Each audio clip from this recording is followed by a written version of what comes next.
신개념 토크 놀이터 오픈토크의 이주연입니다. 원주 오픈 스튜디오를 찾아주신 특별한 손님 소개하겠습니다. 어서 오세요. 안녕하세요. 네, 반갑습니다. 우리 시청자분들께 인사 부탁드립니다. 네, 안녕하세요. 비올리스트이자 문화예술 기획자로 활동하고 있는 정민경이라고 합니다. 만나서 반갑습니다.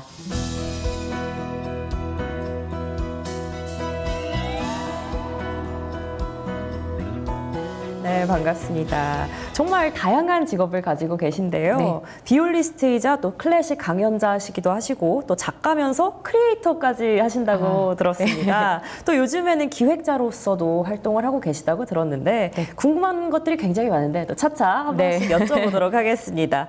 먼저 비올라라는 악기를 연주하시는 분이시잖아요. 네. 바이올린이나 첼로는 좀 많이 들어봤는데 이 네. 비올라는 조금 생소하거든요. 어떤 악기인가요? 맞아요. 바이올린하고 첼로의 중간 악기라고 보시면 되는데요. 바이올린보다는 조금 더 크고, 근데 외관상 봤을 때는 바이올린이랑 거의 똑같이 생겼어요. 그런데 같이 놓고 비교했을 때는 비올라가 조금 더 크고요. 소리는 조금 더 낮아요. 그래서 좀 중음역대의 소리를 가지고 있는 악기고요. 첼로의 소리보다는 약간 높은, 그래서 사람의 목소리랑도 가장 비슷한 악기라고 할 수 있습니다. 아, 그러면 그거는 악기가 커질수록 소리가 좀 낮아지는 건가요? 맞아요. 아, 그래서 콘트라베이스는 제일 낮은 소리를 담당하고 있어요. 또 신기한 정보를 또 알아가네요. 그러면 음악은 좀 어떻게 시작하게 되셨나요? 이제 어릴 때부터 부모님께서 클래식 음악을 좋아하시다 보니까 아주 아기 때부터 음악을 많이 들려주셨거든요. 네네. 그래서 자연스럽게 클래식 음악을 많이 듣고 또 좋아하게 되고 또 피아노를 먼저 배웠었어요. 그래서 피아노에 관심도 많고 좀 잘 치고 싶은 마음에 열심히 했었거든요. 그러다가 첼로 연주를 들었는데 너무 소리가 좋은 거예요. 그래서 첼로를 배워봐야겠다라고 하던 중에 비올리스트 분을 만나게 됐어요. 그래서 이제 연주를 하시는 걸 들어보니까 첼로보다 소리가 더 좋네 하고서는 이제 취미로 시작을 하게 됐거든요. 근데 너무 소리가 이제 매력적이고 이 악기를 좀 해보고 싶다라는 생각이 들어서 좀 열심히 하다 보니까 전공까지 하게 됐네요. 또 지금 하고 계시는 분야가 크로스오버라고 하셨는데 또 네, 어떤 네. 분야인가요? 일단은 크로스오버라는 뜻이 각 장르가 다른 장르를 이제 결합해서 만드는 음악이라고 또 볼 수 있거든요. 이게 예전에 음반 차트에서 나온 용어인데요.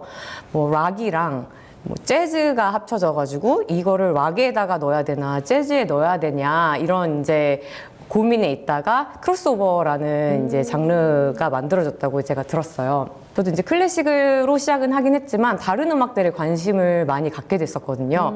그리고 클래식 음악을 조금 더 쉽게 대중들에게 다가갈 수 있는 방법이 뭘까라는 고민을 굉장히 많이 했었어서 재즈나 팝 이런 쪽에도 한번 이제 같이 크로스오버 해보면 어떨까라는 생각에 또 그런 음악에 관심도 많았고 하다 보니까 그렇게 크로스오버 음악을 하게 된 것 같아요. 아, 그렇군요. 그러면 국악이랑 콜라보는 좀 생소하기도 한데 좀 최근에 작업했던 좀 사례를 설명해 주실 수 있을까요?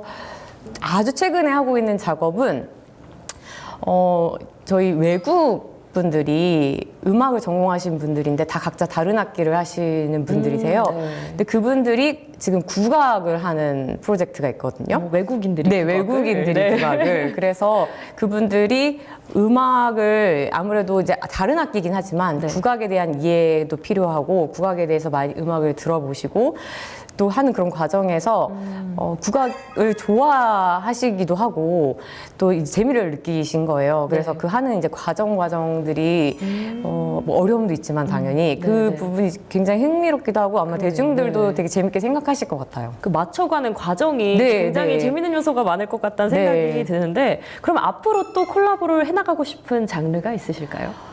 뭐 다양한 장르에 저도 도전하는 걸 좋아하긴 하는데 저는 락이랑 한번 해보고 싶다 이런 생각도 좀 해보고 있습니다. 락이랑 클래식이랑 상상이 안 되는데 좀 구체화를 시켜놓으신 부분이 있나요? 구체화까지는 아닌데요. 그 한때 좀 유행했던 장르이기도 한데 바네사 메이라는 또 전자바이올리니스트를 많이 아실 것 같아요. 그분이 이제 뭐 락적인 요소를 가지고 와서 악기를 전자로 바꾸고 바이올린으로 이제 뭔가 락 자극적인 그런 음악을 하시던 분이었거든요. 그래서 네네네. 대중들이 엄청 좋아하고 전세적으로 엄청나게 큰 반응을 일으켰던 그 분이신데 네. 지금 10년? 뭐 20년 지났거든요. 근데 네. 지금 들어봐도 굉장히 핫하고 들으면 너무 신나는 네네. 음악들이 많아요. 그래서 그런 부분들을 뭔가 대중들과 소통하는 그런 뭔가 측면에서 재미있을 것 같다는 생각은 좀 하고 있어요. 그러니까 제가 직접은 아니라 네. 다른 아티스트들과 뭔가 엮는 거라더라도 그렇게 한번 해보고 싶다는 생각을 하고 있습니다. 아, 듣기만 했는데도 저도 굉장히 흥미로운 것 같습니다. 그러면 이야기를 좀 나눠보니까 좀 이렇게 아우르고 있는 분야도 굉장히 다양하신 것 같은데 그러면 비올리스트 정민경이 추구하는 음악의 세계가 좀 정의를 한다면 어떻게 할 수 있을까요? 굉장히 철학적이고 어려운 네. 질문인 것 같은데요. 저는 음악은 개인의 취향인 것 같아요. 왜냐면 저는 뭐 클래식도 좋아하고 재즈도 좋아하고 여러 가지 음악을 좋아하지만 다른 장르의 음악을 좋아하실 수도 있고 그리고 제가 같은 음악을 들어도 느끼는 게 너무 다르잖아요. 그래서 저는 한 사람이라도 제 음악을 듣고 행복하고 즐거웠으면 좋겠다. 그래서 엄청나게 대단한 게 아니라 네. 제 음악을 같이 공감해 주시고 행복하게 느낄 수 있는 분들이 한 분이라도 있었으면 좋겠다. 이런 생각을 하고 있습니다.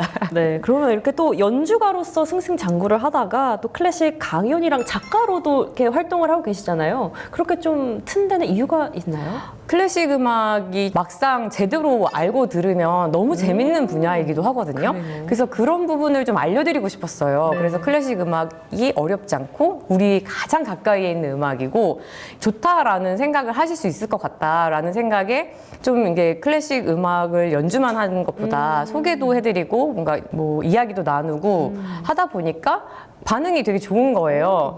그리고 이제 클래식 음악을 소개하는 제가 그 라디오 코너를 벌써 5년 이상 하고 있거든요. 그러다 보니까 그게 분량이 좀 많아져서 네. 이걸 다 엮어서 이제 좀 책으로 만들어 보고 싶다라는 생각을 해서 책을 이제 또 책까지 내게 됐던 것 같아요. 아, 그럼 그 많은 분들을 매료시킨 그 강연이 뭔지 굉장히 궁금해지는데 아, 네. 좀 클래식을 쉽고 편하게 접하는 방법 조금만 알려주실 수 있을까요? 화장실에서나 아니면 백화점에서나 그쵸, 그쵸. 네, 지하철에서나 가장 많이 들리는 음악이거든요. 그리고 심지어 뭐 벨소리 맞아요. 여러 가지 네네. 그런 우리가 들리는 소리 가운데서도 너무 많이 숨어 있기 때문에 클래식 음악을 뭔가 어렵고 접하기 어려운 장르라고 생각하지 마시고 일상에서 가장 쉽게 들을 수 있는 소리라고 생각하시고 그리고 듣고 싶은 그런 주제에 맞춰서 요즘에는 뭐 너튜브나 SNS에서 쉽게 음악을 들을 수 있잖아요. 네. 그래서 검색을 해서 나오는 우리가 좀 익숙한 음악부터 듣기 시작하면 클래식 음악이 어렵지 않게 들을 수 있을 것 같다라는 생각을 하고 있습니다. 네, 그러면 정말 이 강연이 정말 저도 한번 들어보고 싶은데 좀 어떻게 하면 들을 수 있을까요? 제가 제일 많이 하는 곳이 도서관이거든요. 전국에 있는 도서관에서 네. 가장 많이 강연을 하고 있고 또 다음에 여기서 불러주신다면 네. 특별 강의를 오, 해드리도록 하겠습니다. 네. 이야기를 나누다 보니까 이렇게 고전 음악, 그리고 클래식을 네. 전공을 하셨지만 그 대표님의 좀 클래식, 그 트렌디함이 어우러져서 또 이렇게 결과를 불러오지 않았나 싶은데요. 또 이 대표님의 연주 앨범에도 네. 좀 비올라의 매력을 많이 느낄 수 있는 음악들이 있다고 들었는데 아, 네, 앨범 네. 소개 좀 해주세요. 제가 어떤 음악을 할까라는 고민을 하면서 전 좀 특별하고 비범하고 뭔가 그런 삶을 살고 싶었거든요. 그런데 extraordinary라는 단어가 있어요. 네. 근데 ordinary는 보통의 평범한이라는 뜻인데 extra가 붙으면 특별한, 대단한, 뭐 비범한 이런 뜻이 돼요. 그래서 우리의 삶도 뭐 보통의 삶을 살고 있지만 어떤 엑스트라가 들어왔을 때 특별해지는 게 아닐까. 근데 그 특별한 엑스트라가 엄청나게 대단한 게 아니라 그날에 되게 맛있는 커피 한 잔 아니면은 이렇게 또 예쁜 분과 하는 대화 또 뭐 여행을 간다거나 그런 소소하게 엑스트라로 추가되는 것들이 내 삶을 특별하게 해주는 것 같다라는 생각을 하게 됐어요. 뭐 소확행이라고도 하잖아요. 아, 네네네. 그래서 이런 걸 내 음악에 좀 녹이고 싶다라는 생각을 해서 그 앨범에 있는 수록곡들이 다 이제 창작곡이에요. 오. 그래서 제가 좋아하는 것들을 이제 이렇게 좀 적어 나가면서 음악을 만들게 됐어요. 그래서 비올라로 연주하는 창작곡이라고 생각하시면 되는데, 그래서 다양한 주제들을 좀 저는 재미있게 들으실 수 있다고 생각을 하거든요. 네. 그리고 이제 연주곡은 아무래도 가사가 없기 때문에 이게 무슨 내용인가 맞아요. 좀 네, 궁금해 네, 네. 하시잖아요. 네, 네. 그래서 제 앨범 안에 보면 이제 시를 썼어요. 그 곡마다. 그 곡에 맞는 가사처럼. 네. 그래서 뭔가 가사와 같이 보는 그런, 그러니까 시와 같이 이렇게 음악을 들으면은 조금 더 쉽게 받아들여질 수 있지 않을까라는 생각을 하고 있습니다. 그러네요. 그 시를 보면서 또 음악을 느끼고 네, 하면 네. 잘 모르시는 분들도 이해가 쏙쏙 될 것 네, 네. 같습니다.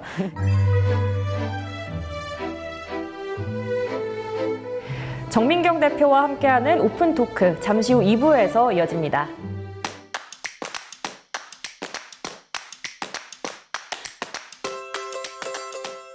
신개념 토크 놀이터 오픈 토크 2부 이어갑니다.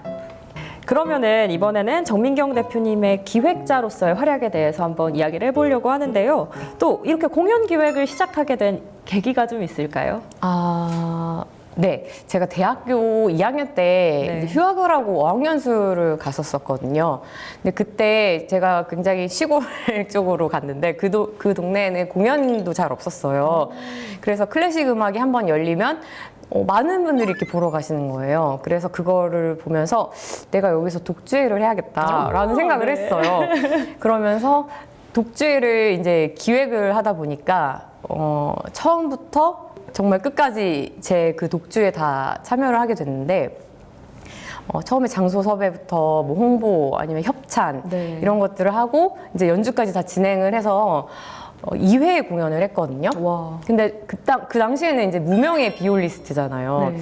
그런데 결과는 저는 굉장히 성공적이었었다고 생각을 해요. 일단 다 만석이었고, 와. 그리고 왜 그런 자신감이 있었는지 모르겠는데 다 유료 공연이었어요. 그래서 다 모든 걸 다 치르고 나서도 2,000불 정도가 남아서 그거를 이제 나중에는 이제 기부를 하긴 했거든요. 네. 그러면서 첫 공연을 이제 첫 독주회 겸 제가 만든 첫 공연이었는데 굉장히 성공적으로 마치면서 이 연주도 재밌고 음악을 하는 것도 행복하지만 네. 이 과정이 너무 재밌다라는 생각을 하게 됐어요. 결과가 굉장히 네, 결과도 뭐 좋긴 했지만 그러면서 이 공연 기획에 대한 관심을 엄청 많이 이제 갖고 다시 한국에 돌아와서 공부를 많이 했어요. 이제 경영학도 복수 전공을 하고 그리고 이제 대학교 때 여러 가지 공연을 만들어 보면서 이 꿈을 더 키워갔던 것 같아요.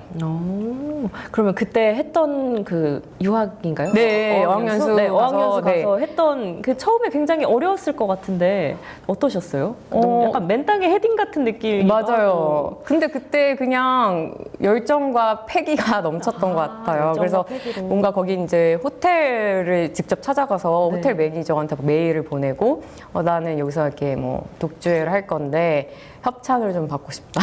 후원을 받고 싶다.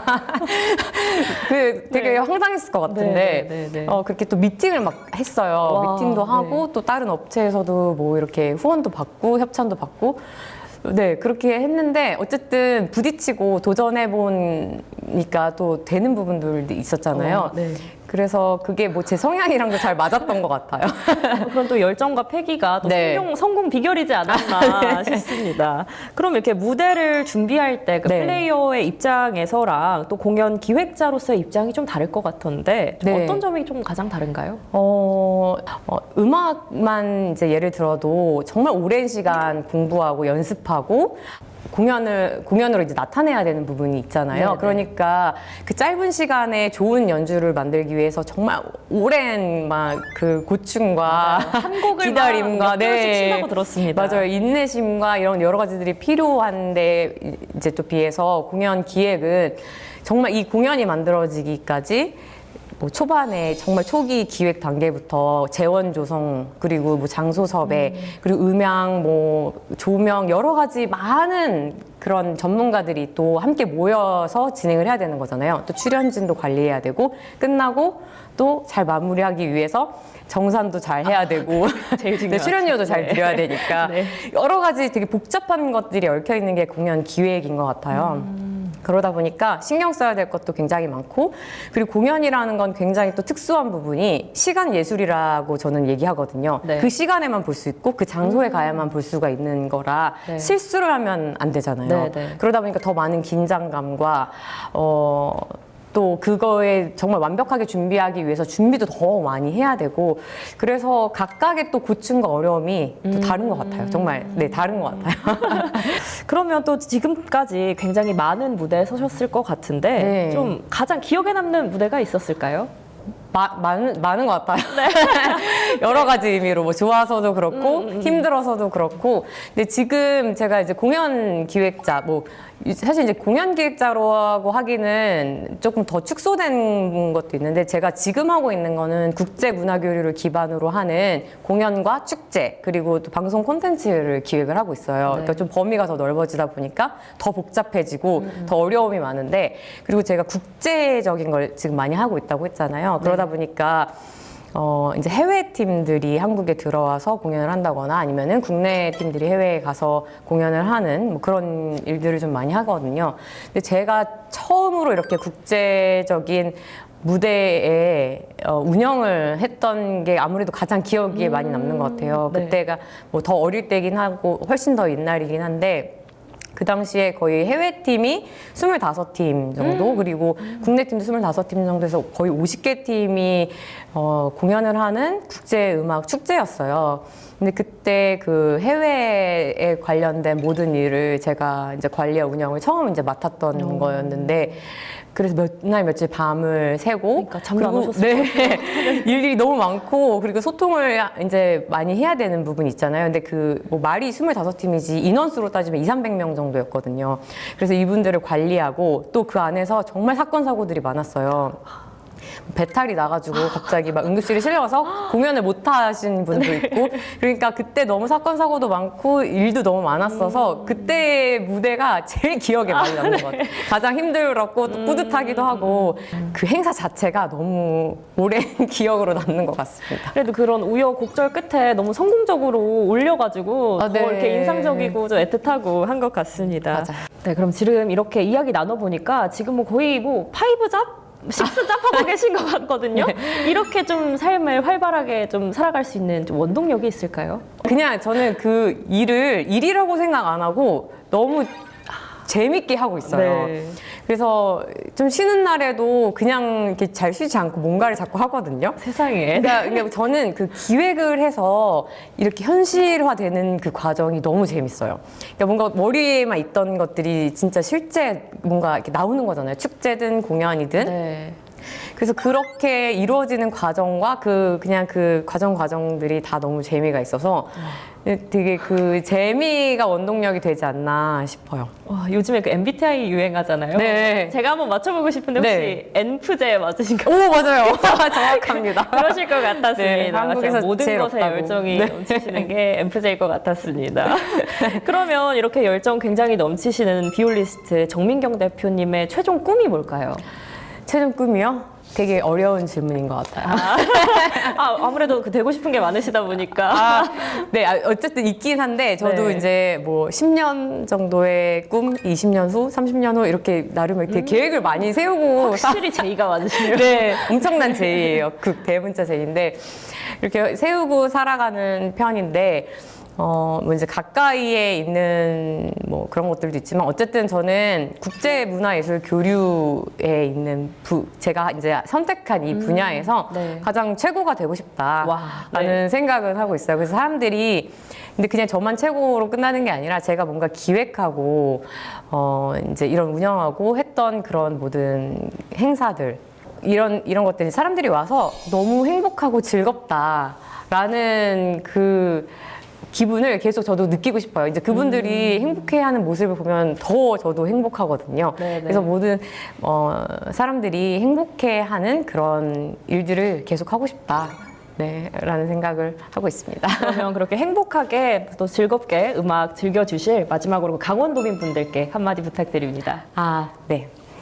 너무 좋은 곳에 살고 계시는 우리 강원도민 분들, 우리 지역을 더 많이 사랑해 주시고 저도 앞으로 더 많이 사랑할 예정입니다. 더욱 건강하시고 행복하시고 여러분들의 삶도 엑스트라오디너리한 삶이 되길 바랍니다. 감사합니다. 네, 저도 옆에서 응원하고 있겠습니다. 이번 시간 함께 해주셔서 감사합니다. 네, 감사합니다. 신개념 오픈 토크는 원주 오픈 스튜디오에서 진행됩니다. 지역민 여러분들의 많은 참여와 관심 그리고 방문 부탁드립니다. 그럼 저는 다음 시간 새로운 토크로 인사드리겠습니다. 시청해주신 여러분 고맙습니다.